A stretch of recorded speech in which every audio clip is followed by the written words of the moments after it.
Case आपने मना कर दिया था। हैं?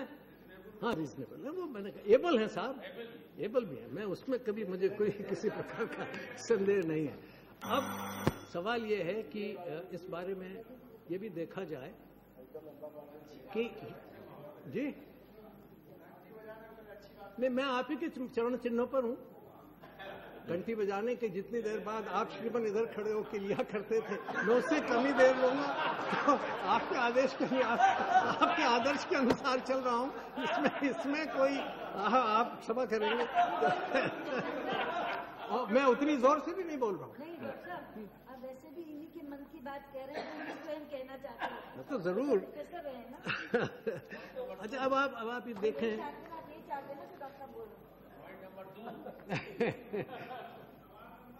अब आप ये देखते हैं कि एक बात और कही गई है, सुप्रीम कोर्ट के जिस निर्णय के अनुसार ये ट्राइब्यूनल बनाए जा रहे हैं, बनाए जा सकते हैं, उसने एक बात की तरफ और ध्यान आकर्षण किया है, और वो ये किया है कि जो भी ऐसा ट्रिब्यूनल बने उसमें जुडिशियल मेंबर की संख्या और उनसे अधिक होनी चाहिए। वो जजमेंट अलग है,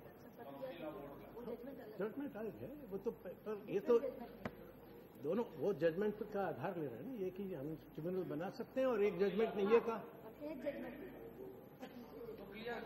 हाँ, ओके, नहीं, अब इसके लिए सवाल ये है कि इसमें एक बड़ी विचित्र स्थिति आती है कि अगर 3 सदस्य हैं जिसमें एक जुडिशियल मेंबर है और इत्तेफाक से वो बीमार हो गया, तो भी वो जो 2 आदमी हैं वो काम कर सकते हैं।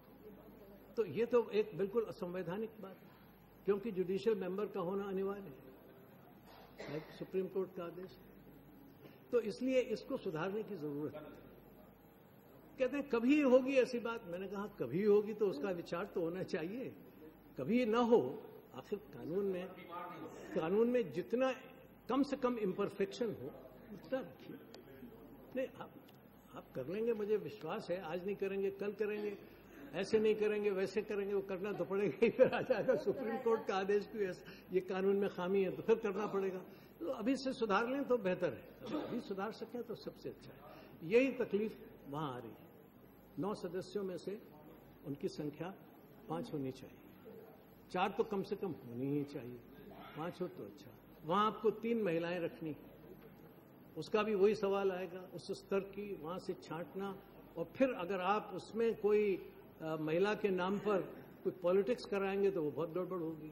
इसलिए मेरा कहना यह है कि उसको देख करके, इन सारी चीजों को समझ करके, व्यावहारिकता को समझ करके उसको देख करके सारा काम करना चाहिए, अन्यथा ये बिल्कुल व्यावहारिक नहीं रहेगा, चलेगा नहीं। ये मेरा आपसे मुझे आशंका है और मुझे इस बारे में खतरा है। दूसरी बात यह है कि इससे अच्छा हो पहले आप विश्वविद्यालयों के लोगों से ये कहें कि उनके कानूनों में जहां कहीं सुधार की जरूरत है, जिससे विवाद कम से कम हो। हर एक राज्य सरकार ने कानून बनाए, कोई कानून 20 साल पहले बन गए थे, 73 में बन गए थे, 30 साल होने को आ गए।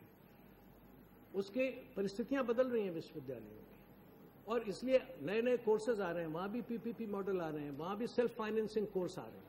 तो आप कृपा करके उसके बारे में विचार करिए, ताकि विश्वविद्यालयों की मैकेनिज्म में ज्यादा से ज्यादा विवादों को निपटाने का और वही निपटाने का फैसला। फिर एक बात मैंने ये भी देखी कि दुनिया में कहां कहां ऐसे ट्राइब्यूनल्स हैं या क्या व्यवस्था है, वो भी देख के लगा कि ट्राइब्यूनल्स दुनिया में बाहर बहुत कम जगहों पर हैं।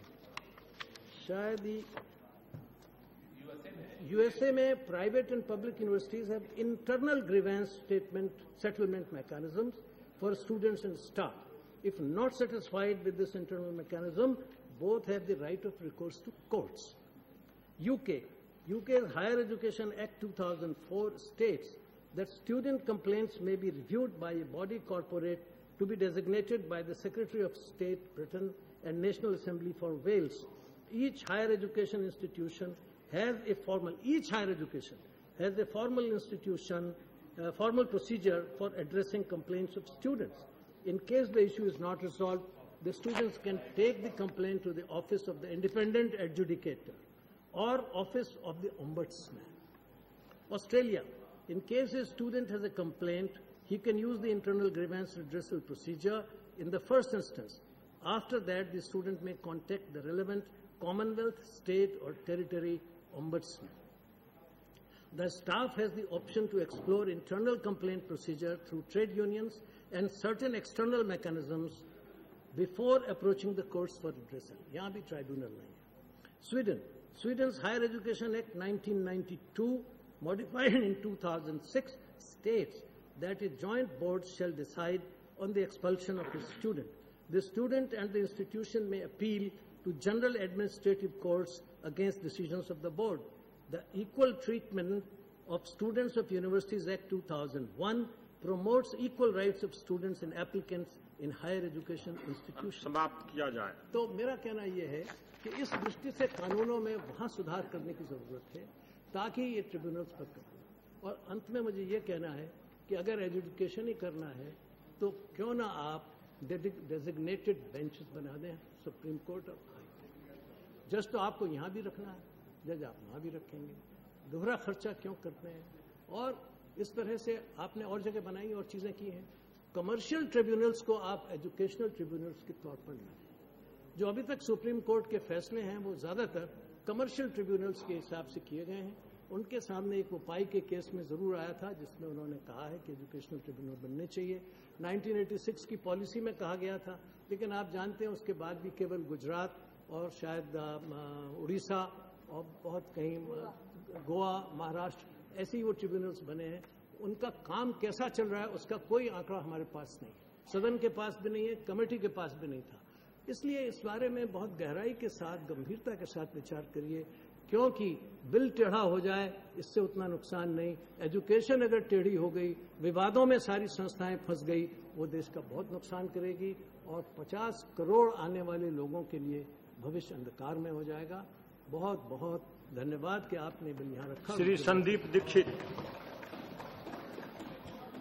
धन्यवाद सभापति जी. मैं पहले तो मंत्री